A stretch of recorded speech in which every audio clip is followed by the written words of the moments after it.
이 시간 함께 교독하겠습니다. 그리스도께서 이미 육체의 고난을 받으셨으니 너희도 같은 마음으로 갑옷을 삼으라. 이는 육체의 고난을 받은 자는 죄를 그쳤음이니 그 후로는 다시 사람의 정욕을 따르지 않고 하나님의 뜻을 따라 육체의 남은 때를 살게 하려 함이라. 너희가 음란과 정욕과 술취함과 방탕과 향락과 무법한 우상 숭배를 하여 이방인의 뜻을 따라 행한 것은 지나간 때로 족하도다. 이러므로 너희가 그들과 함께 그런 극한 방탕에 다름하지 아니하는 것을 그들이 이상히 여겨 비방하나 그들이 산자와 죽은 자를 심판하기로 예비하신 이에게 사실대로 구하리라.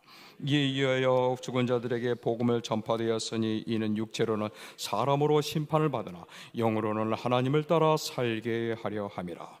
만물의 마지막이 가까웠으니 그러므로 너희는 정신 차리고 근신하여 기도하라. 무엇보다도 뜨겁게 서로 사랑할지니 사랑은 허다한 죄를 덮느니라. 서로 대접하기를 원망 없이 하고 각각 은사를 받은 대로 하나님의 여러 가지 은혜를 맡은 선한 청지기 같이 서로 봉사하라. 만일 누가 말하려면 하나님의 말씀을 하는 것 같이 하고 누가 봉사하려면 하나님이 공급하시는 힘으로 하는 것 같이 하라. 이는 범사 예수 그리스도로 말미암아 하나님이 영광을 받으시게 하려 함이니 그에게 영광과 권능이 세세에 무궁하도록 있느니라. 아멘. 사랑하는 자들아, 너희를 연단하려고 오는 불시험을 이상한 일을 당한 것 같이 이상히 여기지 말고 오히려 너희가 그리스도의 고난에 참여한 것으로 즐거워하라. 이는 그의 영광을 나타나실 때 너희로 즐거워하고 기뻐하게 하려 함이라. 너희가 그리스도의 이름으로 지옥을 당하면 복 있는 자로다.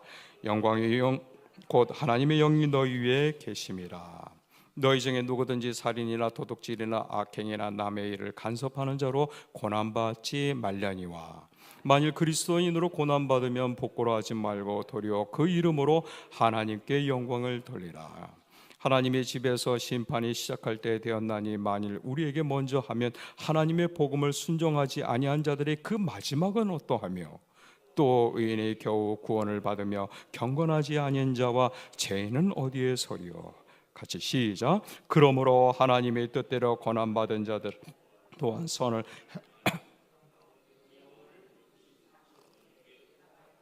지어다. 아멘.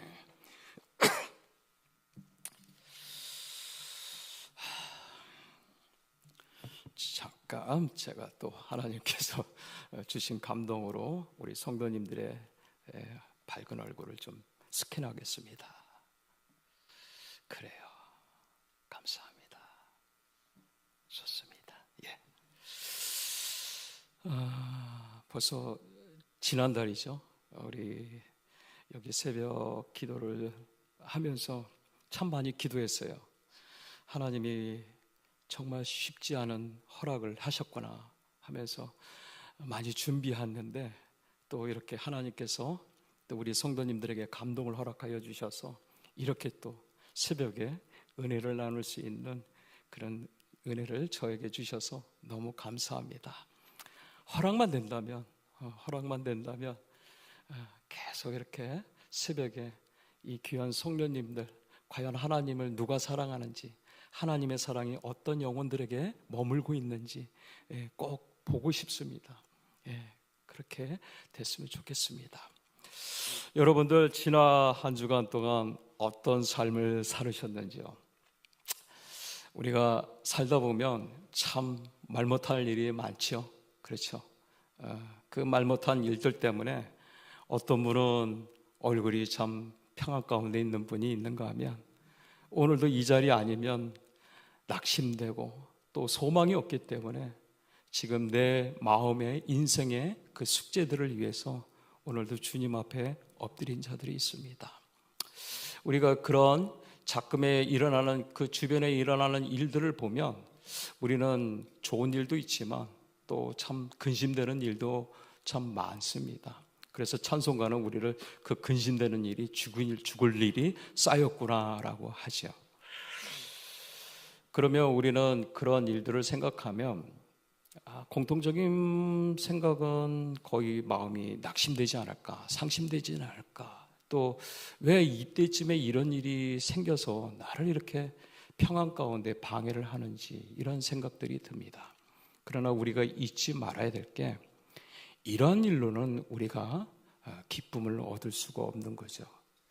그렇다면 우리는 그러한 작금에 일어나는 여러분들 주변에 일어나는 일들을 갖고 우리는 주변 사람들과 나의 관계를 살펴보면 우리는 문제투성이라는 걸 알게 됩니다. 그러면 우리는 일어나는 그 일들을 통해 무엇을 살펴봐야 될까요? 맞습니다. 하나님과의 관계예요. 그래서 하나님과의 관계를 통해 지금의 인생의 여러분들의 그 과제들을 풀기를 간절히 축원드립니다. 오늘 주님께서 이 말씀을 묵상할 때 참 그런 영감이 들어요. 오늘 이 말씀을 함께 묵상하는 분들은 특별히 하나님의 위로가 있겠구나 하는 그런 기대감을 갖게 됩니다. 그래서 오늘은 베드로전서 4장을 통해서 그리스도인의 증거들이라는 제목으로 우리 함께 은혜를 나누고자 합니다. 좀 있으면 명절이 다가옵니다. 저도 명절이 되면 1년에 딱 2번 아버지가 잠들어 계시는 수목장 용인에 방문합니다. 그 용인에 방문하면 공통적인 특징이 있어요. 종교와 상관없이 그 고인 앞에 똑같은 꽃들이 꽂혀 있어요. 근데 그 꽃들은 참 우리가 가기 전에는 눈비를 맞으면서 바람에 흩날리면서 햇빛에 발해서 참 보기 싫어요. 그러니까 상묘객들이 가면서 새로운 꽃을 장식을 하는데 똑같아요. 다 좋아해요. 좋아. 근데 좋아하고 생하고 차이가 있죠? 예, 생화는 아무래도 생명력이 있고 향기가 있기 때문에 얼마 안 가서 시들이지만 좋아는 다음에 상묘객이 찾아갈 때까지 끝까지 그거를 지키는 것 같아요. 제가 지금 무슨 얘기를 하냐면 우리 그리스도인에게도 이와 같은 모습이 있지 않을까 싶어서 서두를 꺼냅니다.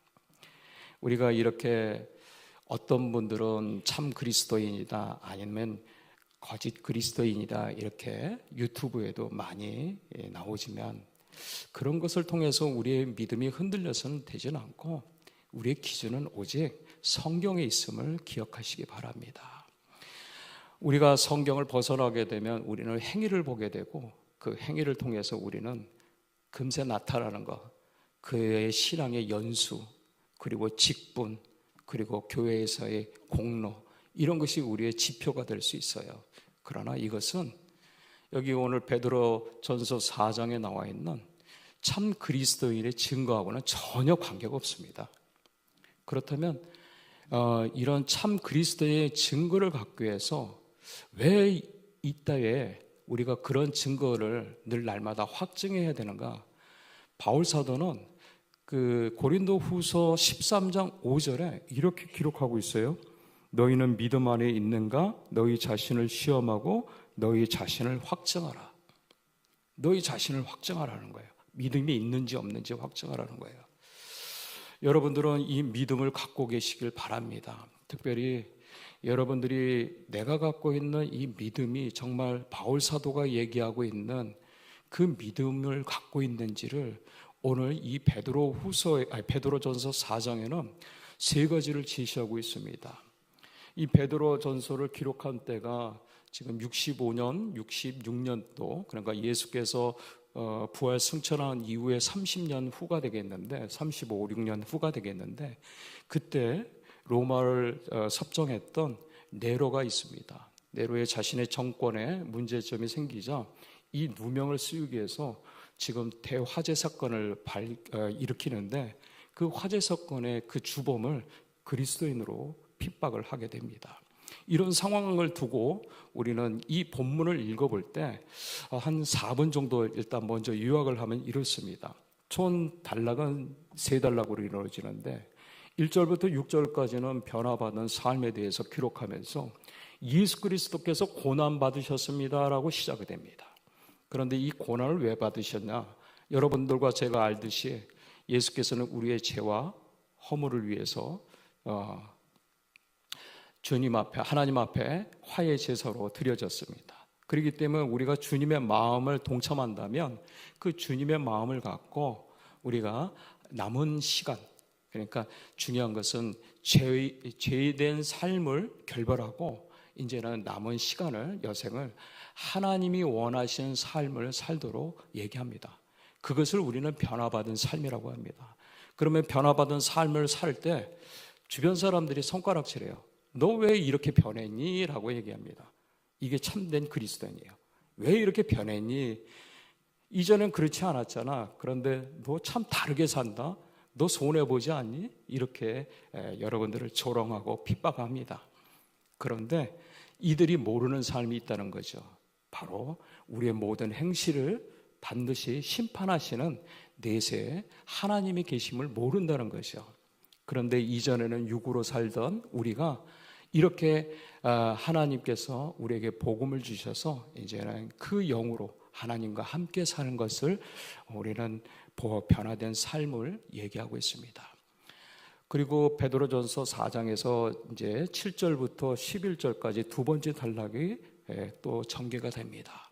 이 두 번째 단락에서 베드로는 뭐라고 우리한테 위로를 해주냐면, 이제 세상의 종말이 가까웠을 때 우리는 그 종말을 보고 너무 놀라지 말라는 거예요. 그러면서 어떻게 해야 되냐? 침착하고 그리고 항상 깨끗하여 늘 깨어 기도하라고 얘기합니다. 그러면서 우리에게 세 가지 행실에 대해서 권면하고 있습니다. 첫 번째는 우리가 보는 이 세상의 험악한 일을 보면 그들을 징계하지 말고 정죄하지 말고 그들의 허물과 그의 죄를 용서하는 것, 이것이 곧 주님께서 그에게 가르쳐주신 사랑이라고 얘기하고 있습니다. 또 우리가 봉사하다가 불평을 하게 될 때 이 불평하지 말고 우리가 있는 것 끝까지 대접하면서, 이 대접을 할 때 우리가 억지로 하지 말고 우리 안에 허락하신 하나님의 영, 성령이 계시다는 거예요. 그 성령께서 우리에게 주시는 특별한 은혜가 있는데 그게 바로 여러분들이 늘 날마다 말씀으로 또 순종의 자리에 있을 때 깨닫게 하는 게 하나님의 은혜입니다. 그 은혜가 있다는 것은 성령이 여러분 안에 계시다는 증거입니다. 그래서 그 성령이 여러분 안에 있을 때 진짜 착한 종처럼 어떻게 해요? 끝까지 잘 대접하라고 도우라고 얘기하고 있습니다. 그래서 우리에게 10절에 보면 남다른 특별한 선물이라는 은사에 대한 내용을 11절에 기록하고 있는데, 그 은사가 바로 말씀을 전하는 자는 하나님의 말씀만을 전하라고 기록하여 있고요. 봉사를 할 때는 억지로 하지 말고 하나님이 돕는 힘으로 능력으로 섬기라고 했습니다. 그래서 무엇을 하든지 예수 그리스도를 통해서 하나님께서 영광 받으시라고 권면하고 있습니다. 마지막 세 번째 단락은 12절부터 19절인데 이 말씀을 통해서 그리스도인의 고난에 대한 영적인 비밀을 얘기하고 있습니다. 그 영적인 비밀은 뭐냐? 그리스도인에게는 누구든지 하나님의 뜻대로 살면 고난을 받게 돼 있다고 얘기하고 있습니다. 왜요? 그것이 바로 하나님이 정하신 믿음의 시험이라고 기록하고 있어요. 12절에. 그러니까 그 믿음의 시험에 대해서 우리가 잊지 말아야 할 때 유익 세 가지를 기록하고 있습니다. 그 유익이 첫 번째는 뭐냐면 앞에 1절에 처음으로 기록한 것처럼 예수 그리스도께서 고난을 받으셨습니다라고 그렇게 기록하면서 우리 또한도 그리스도를 따라가게 되면 당연히 세상과 싸우기 때문에 그 고난을 받는 것, 그 고난을 받는 것은 곧 그리스도에게 고난에 참여하는 일입니다 라고 얘기하고 있습니다. 그렇기 때문에 우리는 이런 것들이 우리 삶에 나타난다면 기뻐하십시오 라고 합니다. 기뻐하십시오. 이게 우리의 고난의 능력이요, 우리에게 숨겨진 영적 복이라고 기록하고 있습니다. 베드로는 그것을 복이라고 하는데 바울은 이것을 아름답습니다 라고 얘기합니다. 두 번째는 우리에게 숨겨진 그리스도인의 고난의 그 유익이 두 번째는 뭐라고 얘기하고 있냐면 바로 여러분들이 고난을 받을 때 내가 이길 수 있게 할 수 있도록 용기를 주시고 믿음을 주시는 것, 그건 누구냐? 바로 여러분들 안에 성령이 계시는 표시입니다 라고 기록합니다. 표시 중요합니다. 그래서 그 성령께서 여러분들을 함께 한다는 증거이니까 아까 같이 제가 찬양할 때 사실 몸은 그렇지 않습니다. 그런데 찬양할 때 저는 그렇게 기도를 합니다. 주님의 영광을 위해서 찬양합니다. 힘주세요. 그러면 목소리가 터져 나옵니다. 그냥 아까도 찬양하면서 막 춤추고 싶더라고요. 성령께서 도우시니까. 예, 그렇습니다. 그래요. 어쨌든 찬양을 하라고 합니다. 여러분들이 힘들 때마다 찬양하는 은혜가 있기를 주님의 이름을 축복합니다. 마지막 세 번째는 세상 사람들에 대한 심판인데, 그 심판의 기준이 누군지 아십니까? 우리라는 거예요. 그리스도인의 고난이라는 거예요. 그리스도의 고난 주는 사람이 누구예요? 믿음이 없는 자들이라는 거예요. 세상 사람들이 우리를 고난 주기 때문에 우리의 고난을 받을 때 우리는 위로를 누구로부터? 하나님으로부터 받지만, 그러나 세상 사람들은 그 고난의 위로자가 없다는 거예요. 그래서 그들은 이미 심판을 받고 있다는 거예요. 그 괴로움 속에. 그렇기 때문에 끝과 19절의 마지막, 하나님의 뜻대로 고난받는 자들은 어떻게 해요? 네, 두려워하지 말고 내 영혼을 하나님께 맡기십시오라고 쉬운 성경은 말씀하고 있습니다. 하나님이 우리의 영혼을 하나님께 맡기십시오라면서 쉬운 성경은 뭐라고 기록하고 있냐면, 우리의 영혼을 창조하지 않으셨습니까? 그래서 우리의 영혼이 지금 하나님의 말씀에 순종하게 하지 않으셨습니까? 그런 분이 우리를 끝까지 책임져 주지 않으십니까? 그러니까 어떻게 해요? 흔들리지 말고 끝까지 여러분들에게 옳은 일, 의의 길을 따르라고 권면하고 있습니다. 이것이 전체의 요약입니다. 그렇다면 이 요약 가운데 여러분들이 이 말씀을 조금 세분을 한다면 이런 내용이 있습니다. 첫 번째, 변화받는 삶에 대해서 여러분들이 지금 내가 가장 영향을 많이 받는 삶이 혹여나 말에 실수가 있고 그리스도를 아는 지식이 없기 때문에 자주 이런 얘기는 할 수 있어요. 아유, 또 저 자식 또 말 안 듣네. 저 사람은 왜 나한테 이렇게 어려운 일을 주지? 왜 이렇게 이런 일들이 나한테 힘들지? 여러분들은 이런 것을 영향을 받았다고 하죠. 그러나 여러분들은 이런 영향은 있을 수가 있어요. 그러나 구체적으로 여러분들이 믿음의 장성한 분량에 이른다면 이 영향은 누구로부터 온다고요? 하나님의 믿음의 시험에 오는 것을 기억하시기 바랍니다. 그래서 우리는 다른 영향이 없어요. 성령으로부터 받는 영향이에요. 예수께서 하나님의 그 일들을 감당할 때 모든 죄인들에게 천국이 가까웠느니라 라고 선포할 때 제일 먼저 성령의 감동을 통해서 광야에서 시험을 받습니다. 마찬가지예요. 우리도 똑같이 이 말씀에 마음속으로 아멘하는 모든 자들에게 같은 고난이 있습니다. 그렇기 때문에 우리의 받는 고난은 성령께서 허락하시고 이 일들에게도 반드시 성령께서 풀 수 있는 우리에게 능력을 주실 줄 믿습니다. 그래서 우리는 지금 있는 상황들에게 조금 마음은 흔들릴 수 있지만 거기에 대해서 죄와 결별할 수 있는 유일한 방법은 여러분들이 배우고 지식을, 경험을 따라가지 말고 오직 1절에 말씀을 따라가는 삶을 얘기하고 있습니다. 그래서 삶의 목적이 뭐예요? 2절에 보면 하나님이 원하시는 삶이에요. 이 바울 사도는 로마서 12절 2절에 이렇게 기록하고 있습니다. 너희는 이 세대를 본받지 말고 오직 마음을 새롭게 함으로 변화를 받아 하나님의 선하시고 기뻐하시고 온전한 뜻을 분별하도록 하라라고 기록하고 있습니다. 나의 뜻을 생각하지 말고, 나의 뜻을 쫓지 말고 오직 하나님의 뜻을 쫓으라고 기록하고 있습니다. 그래서 우리가 하나님의 뜻을 쫓는 것, 그는 곧 성령 안에 사는 삶이죠. 우리가 성령 안에 삶을 살게 되면 우리에게 어떤 모습이 나타날까요? 우리는 죽고 우리 안에서 역사하시는 예수 그리스도의 성품만 닮는 저와 여러분 되기를 주님의 이름으로 축복합니다. 두 번째는 7절에서 11절에 하나님의 선물을 사용하는 삶에 대해서 기록했다고 그랬죠. 7절에 그 세상의 종말이 가까우고 있다고 그랬습니다. 이 세상의 종말에 대해서 구약 성경은 그 종말을 얘기하고 있는데 그 시점은 바로 예수 그리스도의 초림입니다. 그렇다면 신약에서 종말에 대한 예언을 하신 분은 예수죠. 그래서 그 예수께서 그 예언이 이루어질 때가 온다는 거죠.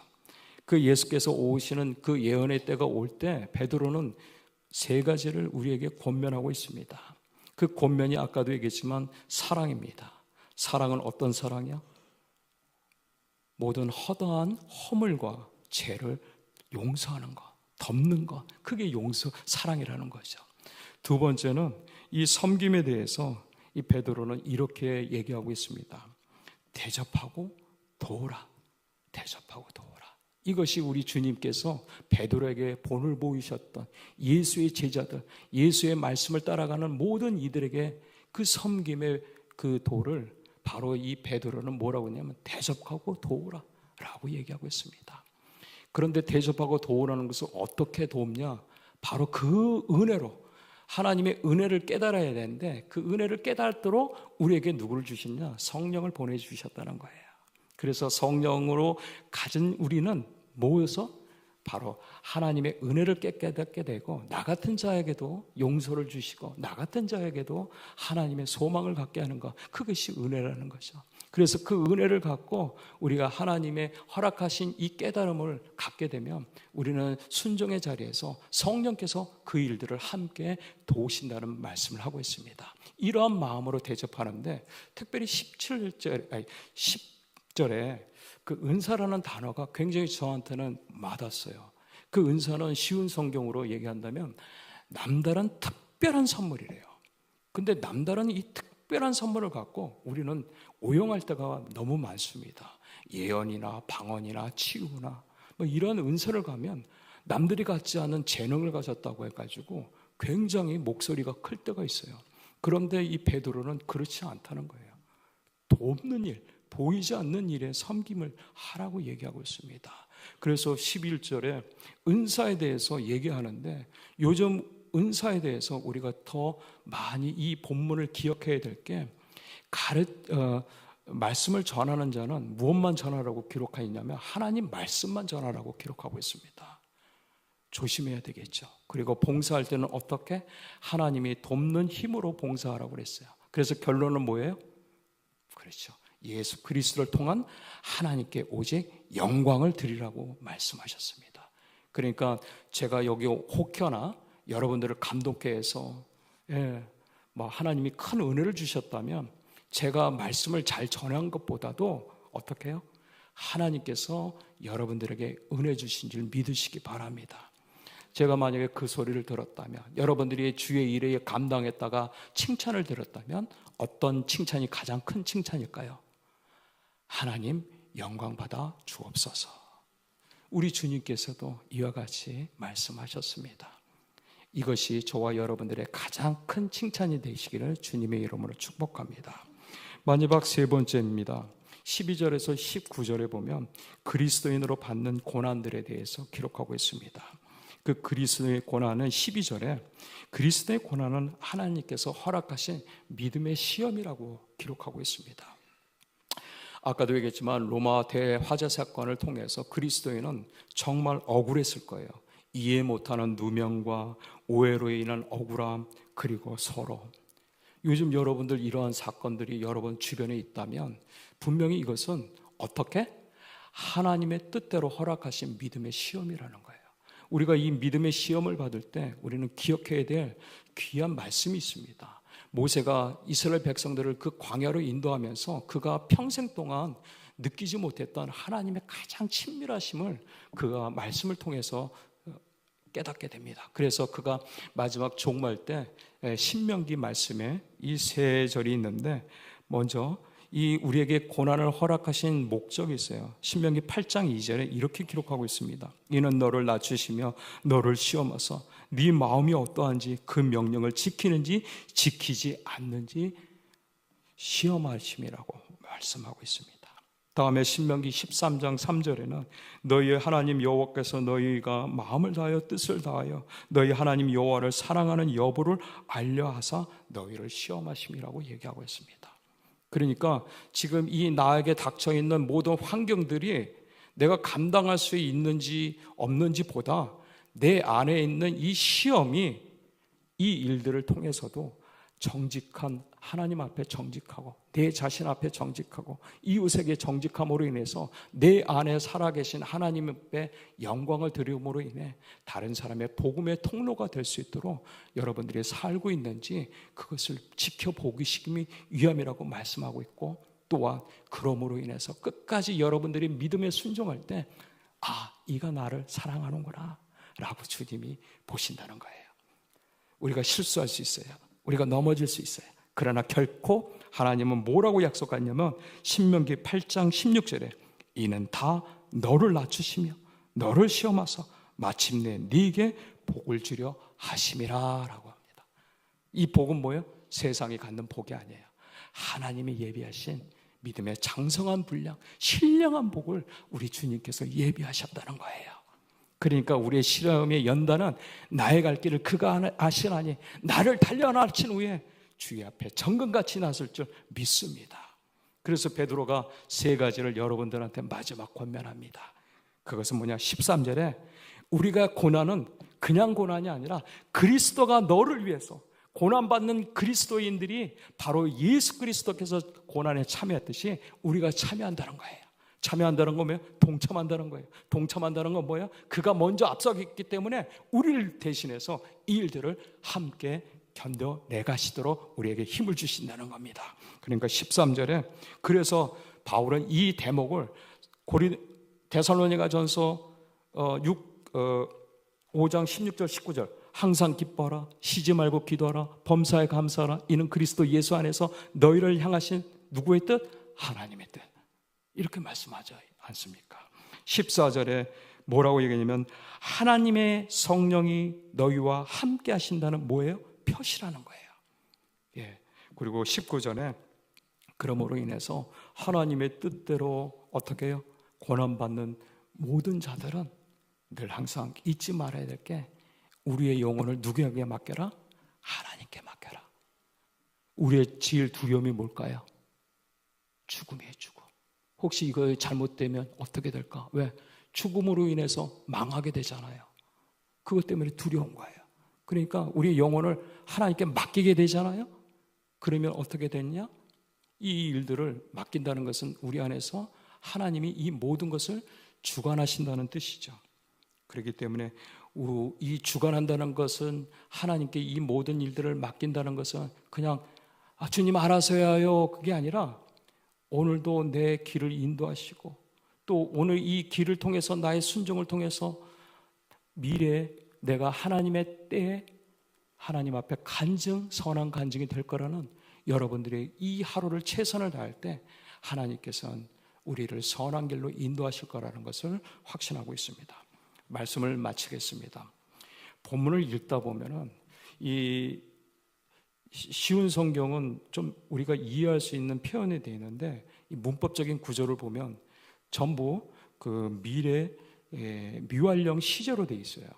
이 얘기는 뭐냐면 그걸로 끝난 게 아니라 하나님께서, 그러니까 예수 그리스도께서 이루어 주신 확신에 대해서는 완료형으로 했어요. 근데 전부 그 동사들이 어떻게 되냐면 진행형이에요. 아직 진행된 거, 완료된 게 아니라 아직 진행하고 있다는 거예요.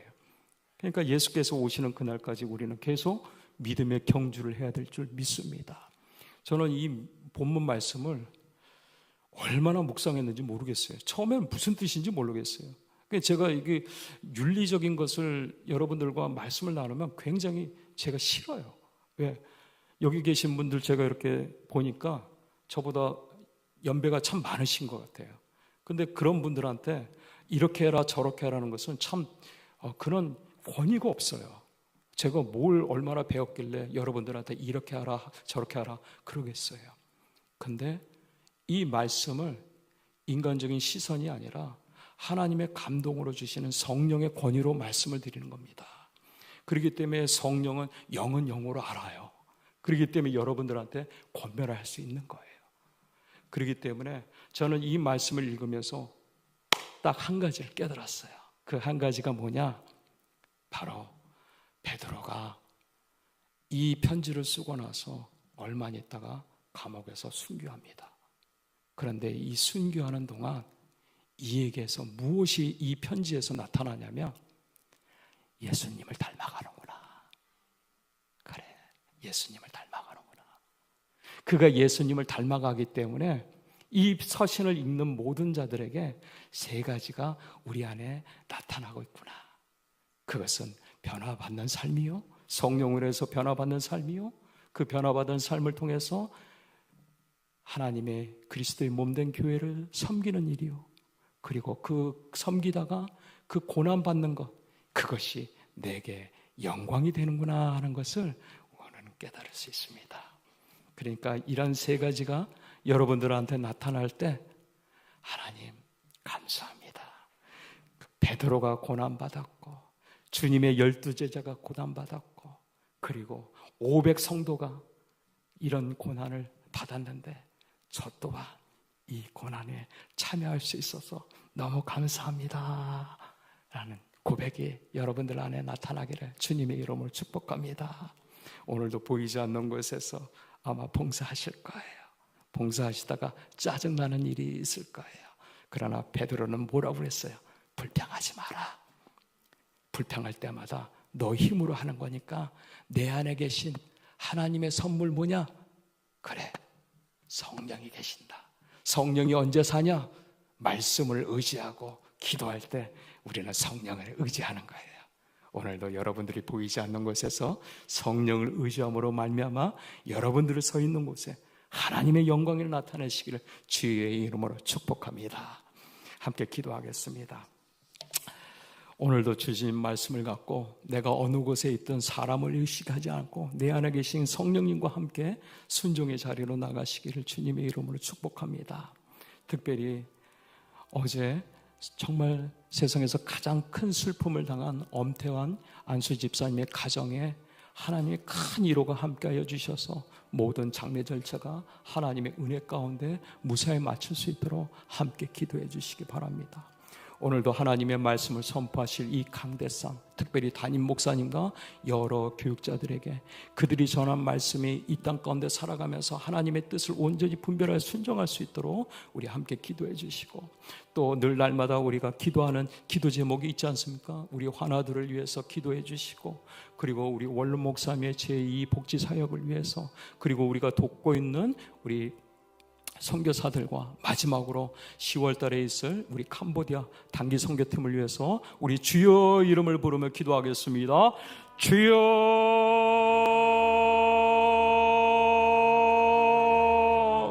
하나님 아버지,